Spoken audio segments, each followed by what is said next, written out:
Hey, welcome to this week's episode of Topical English Vocabulary with me, Teacher Tiffani.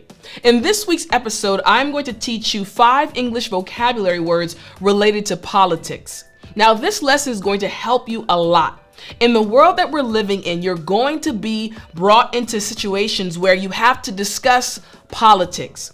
Maybe the politics of your country or the politics of the country you're living in.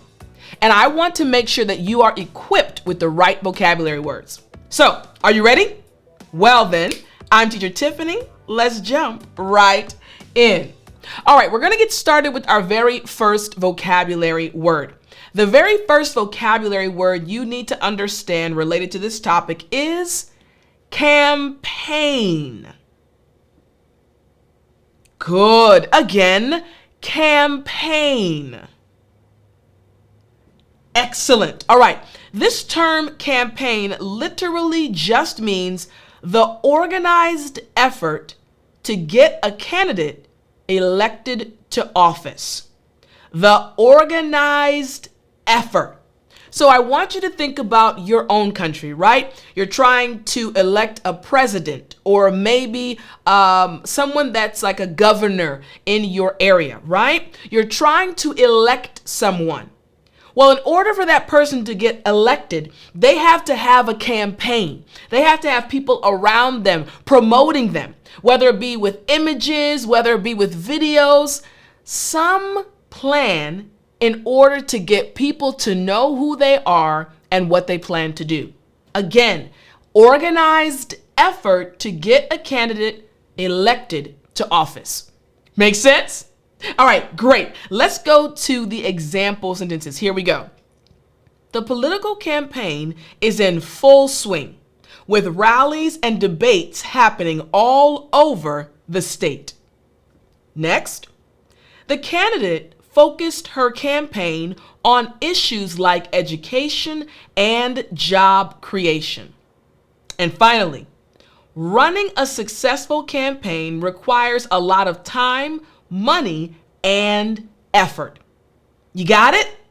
Excellent. So once again, our first word is after me, campaign.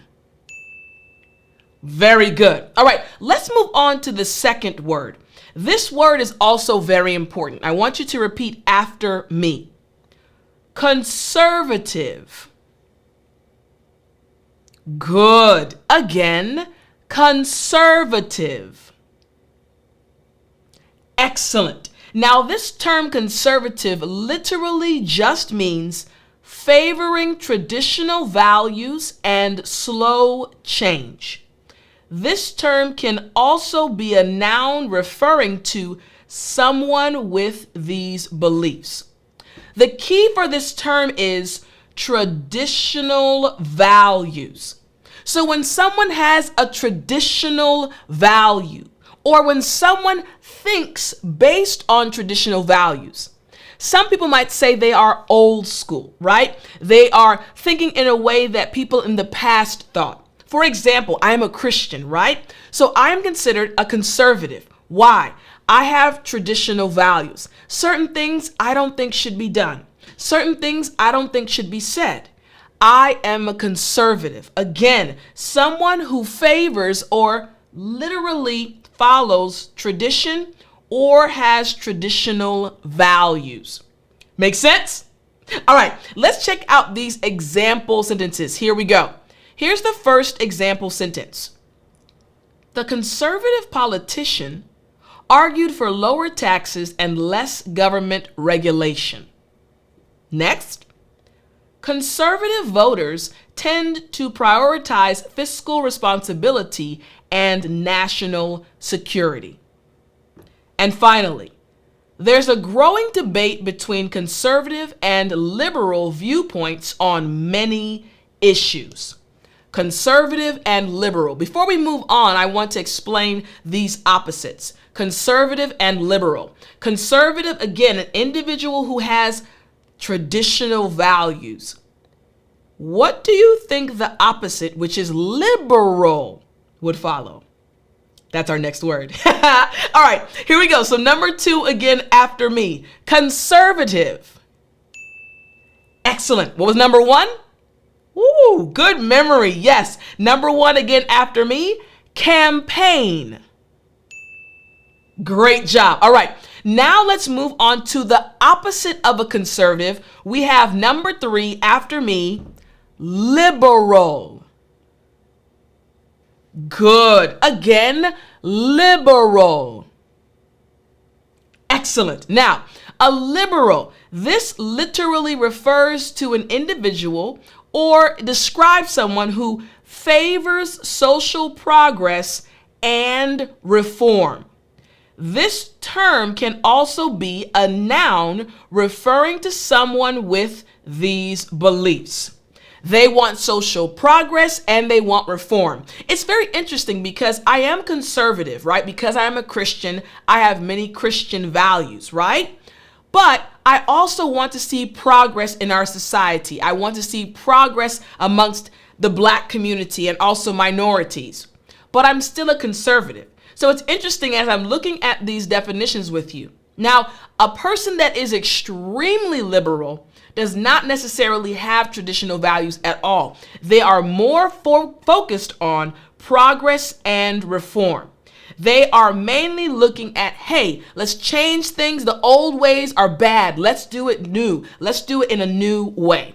Liberal. They're more, I'm trying to choose my words wisely and carefully. They have more of an open mind on things, right? But some things might not be what a conservative would agree on, right? So this is, again, another word that's very good for you to understand. So let's check out the example sentences. Here we go. The liberal candidate advocated for stronger environmental regulations and social programs. Next, liberal voters often support policies like universal health care and education reform. And this goes back to what I mentioned a few moments ago. I agree with education reform and health care, right? Helping more people. There are just certain things that I don't agree with on the side of liberal, like liberal people that are liberal. While there are things on the conservative side as well that I might not completely agree with. So sometimes you might not be fully conservative and you also might not be fully liberal. It can be a little bit of a touchy subject when you're talking about politics. So I want to help you, again, fully understand these actual terms. You can be partially liberal and partially conservative. And in the conversation, you can explain that. All right. Here's the third sentence. The political spectrum ranges from liberal to conservative, with many positions in between. I literally just mentioned that, right? And again, I didn't even have this planned, but in between. So someone who's conservative but also has some liberal views, or liberal but also has some conservative views. In between. Make sense? Excellent. All right. So after me, number three, liberal. Good job. Number two, excellent memory. Conservative. Good. And number one, yes, campaign. Great job. All right. So we have campaign, conservative, and liberal. Now, number four after me, lobby. Good. Again, lobby. Excellent. All right. Lobby. What does this word actually mean? Lobby. Here we go. Let's find out the definition of this word. It literally means to try to influence the decisions of lawmakers by presenting arguments or offering incentives. Once again, to try to influence the decisions of lawmakers by doing what? Presenting arguments or offering incentives. Hey, we don't agree with what you are doing. So we want to help you change your mind. We want you to make another decision. So we're presenting an argument. We're offering incentives to hopefully change your decision. This is what lobbying is. Again, to try to influence the decisions of lawmakers by presenting arguments or offering incentives. Now, let's check out these example sentences. Here we go. Number one, The environmental group is lobbying Congress to pass stricter air quality regulations. Next, many industries lobby for laws that benefit their business interests. And finally, lobbying can be a powerful tool for influencing political decisions. You got it? Excellent. All right. So again, number 4 after me. Lobby. Good. Number 3, liberal. Good. Number 2, conservative. And number 1, campaign. Good. All right. Now let's move on to number 5. The 5th word, again, related to this topic of politics. After me, sanction. Excellent. Again, sanction. Great job. Now, this term sanction literally just refers to a penalty imposed by a government or international organization to punish a country or group. Once again, a penalty imposed by a government or international organization to punish a country or group. This actually happened, I think it's still actually in place. My student is from Russia, and prior to the war that broke out, right? Prior to the war that broke out, my student was able to study in my academy. He was able to make the payments. But after the war broke out, due to the sanctions, my student was no longer able to study in my academy. The sanctions basically punished individuals in this country by not allowing them to make any payments to American companies. So he wasn't able to enroll in my school. Make sense? All right, sanction. So let's check out this example sentence, the first example sentence. The United Nations imposed sanctions on the country for human rights violations. Next, economic sanctions can be a way to pressure a government to change its behavior. And finally, the effectiveness of sanctions can be debatable. You got it? Excellent. All right, again, number 5 after me, sanction. Good. Next, number 4, what was it again? Number 4? Excellent. Lobby. Number 3? Yes, liberal. Number 2, conservative. And number 1, campaign. Excellent. All right. Now that you understand the 5 words related to this topic, it's time for us to move on to our next section. We're going to listen to a paragraph that includes each of the words that you learned today. This paragraph will help you understand how to use these words together to speak about this topic. Listen closely. Picking a leader to represent an entire country can be tricky. Politicians with different views run these campaigns. Liberals might focus on social programs while conservatives might talk about lower taxes.